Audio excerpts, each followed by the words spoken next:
Well, hello again. This is story number 5. We're on a roll here. We can't stop. That's how much fun we're having. And because you mentioned something right between the break, we only took a 1 minute break before this story. So this story, we're gonna start exactly what you mentioned to me, because I said I'm very happy. I asked how you were doing, and you said something to me that I think should be the subject of this story. I hope this is accomplishing what you're looking for with these stories that I invited you to share with me and our audience. Uh, and I'm going to return the favor by telling you exactly what you told me about the mission of life, doing things that make other people happy. And this is a multiple part effect, meaning I hope it gives you joy and happiness that you can share and leave a legacy for your family and other people that are interested in learning about your extraordinary life. And at the same time, for the people that are watching this, to understand how well connected we all are in this world, especially when we do things in service to others. Whether you're a Rotarian, whether you're a Baptist, whether you're someone from Romania, and so forth. We're all connected once we have a similar system. It's a human family. It's a human family. I like that very much. So on this note, I'd like to allow you to continue your thoughts. You gave me a wonderful story now about Professor Kopak. He was my teacher in the 7th and 8th grade. In 7th and 8th grade. And Dr. Goodson was my professor in college. Thank you for correcting me. This way we have an opportunity to hear again properly pronounce the names of your great teachers. So in middle school, that was basically treated like a grade school because there are so few children. The teacher basically taught 30 kids with rows, 7th grade row, 5, 7, 8 kids, 8th grade, 9th grade, 10th grade, and he would go to each one of them. That was Mr. Kopp. And then you had a wonderful event when you went to college in Missouri, and at the Southwest Baptist University. Yes, in Bolivar, Missouri.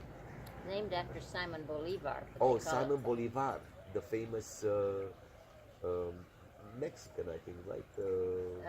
Revolution. Oh, from Bolivia. Simon Bolivar from Bolivia. I believe so. Yes. I'm thinking about Pancho Gonzalez. I'm with my wife maybe about a year ago with some friends in downtown Manhattan. We go to a bar.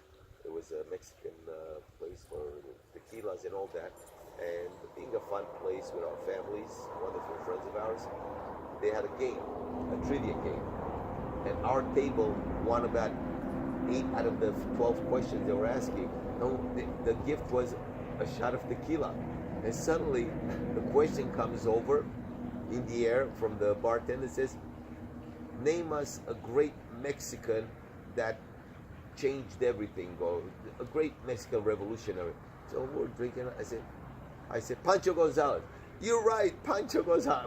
Everybody was under the face. How did he know that? It was the tequila effect. So Simon Bolivar. So your school is named after the city. Simon Bolivar. It was Bolivar. But Bolivar. They Americanized it. Simon Bolivar. Bolivar. But the original pronunciation, the accent is Bolivar. Just like my name. Americans pronounce it Livianu. But the original pronunciation is Italian, like in Romania, Livianu. Livianu, a little more musical. Liviano at the piano, I tell you. Liviano at the piano. Not only is she a wonderful person, she's a very creative person. Liviano at the piano. But you have to say, Liviano at the piano. And now we got to continue with the next time. He's doing what? He's, caressing the keys. Yes. So let's continue. We spoke about Mr. Kopak, then Professor Goodson. Anybody else that you would consider important in your life? Does it have to be a teacher? Whether it's your husband, Fred? My husband, Fred, it was a great man. Everybody loved Fred. He was handsome. He was full of life. He was a musician. He just loved people. Where did he grow up? Where did he come from? He grew up in Missouri. Actually, he kind of grew up in the town of Bolivar. His he had some of his relatives taught there, and that's he was born in Bolivar. Did he go to the same college like He yourself? did, but he went.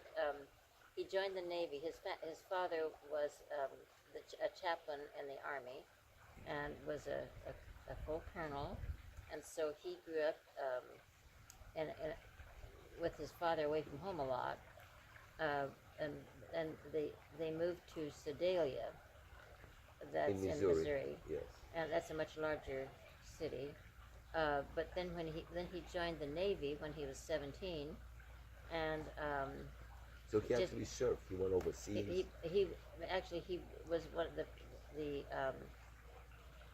last ones in and the first ones out. I got Because he was at the very end of the war, so he went as far as Hawaii, and he was It's not a bad stationed trip. on an aircraft carrier. But it was a good experience for him, and so he came. Then he got the GI Bill, so he came back after his time in the service. What was the effect of the GI Bill, if you want to remind our younger viewers? When you're in the military, then when you get out of school, they give you fund your education, college education. Oh, that was called the GI Bill. I understand. That's wonderful. So after he finished the military, he went to school. So that's where I met him. That's how you all met him. And it all starts with a glance, slice of pizza, An airplane ride. an airplane ride, and here we are so many years later with a dynasty of 60 great-grandchildren. They all started with one little glance. That was the beginning of a wonderful new world that you opened up, you and your wonderful husband. And what did he do for a living as you finished school? Did you decide, both of you, to settle into Ridgecrest? He started pastoring while he was a student. That means he traveled around? The country churches would hire the ministers who were in school to come to their churches and just preach. They didn't live at the areas. There were in that area. There were a lot of country churches. Right. And so they would hire the student preachers to come and preach on the weekends. On the weekends, and they would get a stipend. Right. And sometimes it might be green beans and ham, but And a place to sleep, a shelter. Yeah. I understand that. But Green peas and that was good though. But anyway, but then Let's go. We decided that when we get a little noise because of the beautiful background, we wait until the big truck. we watch the world go by here, and sometimes it's noisy. This is an amazing setting. It's not a Hollywood set, so this is real, by the way. What This you is watch Highway 14. People go from LA to Mammoth a lot. all the way up to Mammoth. Yeah. So, where were we? We're talking about green beans and ham. And then when we got out of school, he went to he was called to a pretty large church up in northern Missouri, up in Marceline. Marceline, and what was the name of the church? It was the First Baptist Church of Marceline. Oh yeah, you stuck with the same the same Yeah, and so right, so then we moved from, after he felt he completed his work in one place, we would go to, but he was very, people loved him. Anywhere he ever pastored, they didn't want him to leave, and they would have him come back anytime he would, because he had that kind of relationship with his parishioners. And so we were in that work for 25 years, but he developed a heart condition, and as long as he was pastoring, he had high blood pressure, and when he would resign, all of a sudden the doctor would say it just went away. So he had to back off from that. But anyway, we had a wonderful life together. So where did you get married? Where? Yes, At the chapel at the college. back in Missouri. Mhm. What year was that? Do you remember? Of In course you do. 1948, In 1940. Remember the day? December 20th. Nice. It was a nice day. It was snowing. Oh, it was It's nice. nice. And where did you go on your honeymoon? We went to all the way to Springfield, which is 25 miles away. Which Springfield? There's a couple of Springfields here. Springfield, Missouri. Springfield, It was Missouri. 25 miles from Bolivar. To me, Springfield is the number one Springfield that comes in mind is Lincoln's hometown in Illinois. Sure, sure, going on. So we, being students, we didn't have a lot of money, but we didn't care. But so our honeymoon was probably a couple of days, but that was okay. Wonderful. So, well, why don't we continue this and we will talk about your family that started with your wedding in 1948 and the children, the 4 children that you have, your wonderful, wonderful children. Our firstborn was Paul. Yes. And he was born in Clinton, Missouri, while my husband was pastoring a church outside of Warrensburg, a small church. And then my second child, William, was born in Alhambra when my... What year? Oh dear, I think it was 52. That's Bill. Bill. And Paul? And Bill was born in 49. Wait a minute. Paul is the oldest. He's the oldest. So he was born in 49. Then Bill was born in 52. And he was born in Alhambra because at that time... Alhambra over here in California. In California, famous Alhambra. Because at that time my husband was taking some more classes at California Baptist College. And so that's in Pasadena, I think. Now it's in Riverside. At that time, it was just starting, and it was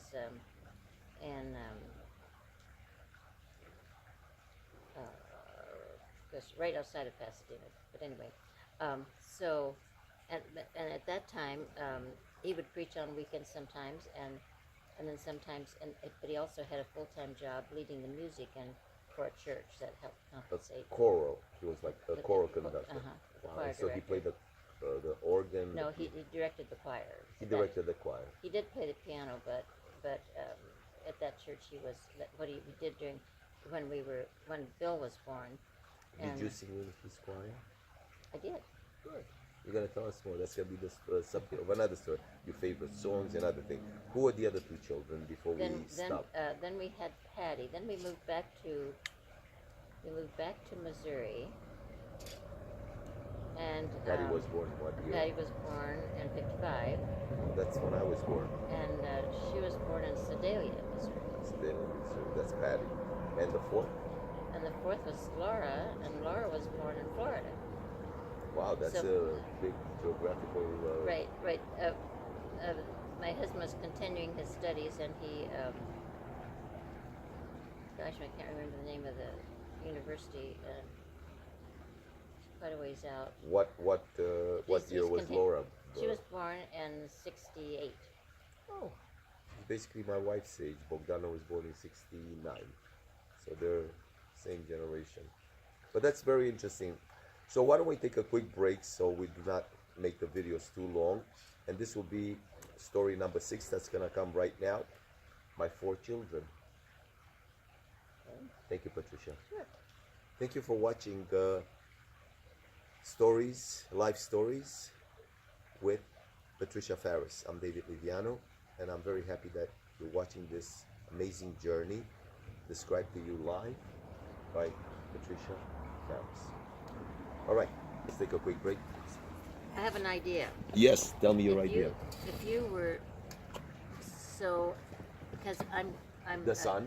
No, not the sun, but my face is not at the camera. You talk to the camera, and I talk to you. That's fine. So but is that okay? I think you're very beautiful. Okay, that's no okay. matter. Yes. Let me stop the camera now because Okay. that's going to be on the video now. People are going to get a chuckle out of this. Thank you.